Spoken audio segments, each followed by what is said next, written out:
Migration conclave രണ്ടാം ദിവസത്തിലേക്ക് തിരുവല്ലയിൽ നടക്കുന്ന ആഗോള പ്രവാസി സംഗമത്തിൽ വിവിധ വിഷയങ്ങളിൽ മേൽ ഇന്ന് സംവാദം ആരംഭിക്കും.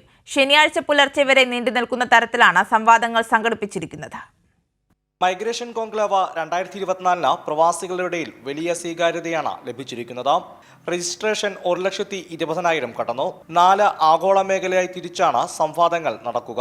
ആഗോള വികസന സംവാദത്തിനാണ് തിരുവല്ലയിൽ ഇന്ന് തുടക്കം കുറിക്കുന്നത്. ഇങ്ങനെ 4 പ്ലാറ്റ്ഫോമിൽ 4 ഹാളുകളിലായിട്ട് ഓൺലൈനായിട്ട് ഏതാണ്ട് 400ഓളം ആളുകൾ മൈഗ്രേഷൻ കോൺക്ലേവിലെ ആഗോള സംവാദത്തിൽ പങ്കെടുക്കാൻ പോവുകയാണ്. എല്ലാ ഹാളുകളിലും എനിക്ക് ഉറപ്പുണ്ട് പുറത്തുനിന്ന് ഇവിടെ ഫിസിക്കലായിട്ട് പങ്കെടുക്കാൻ വന്നിരിക്കുന്നവർ ഒട്ടേറെ ആളുകളുണ്ട്. പത്തനംതിട്ടയിലെ പ്രവാസികളുണ്ട്.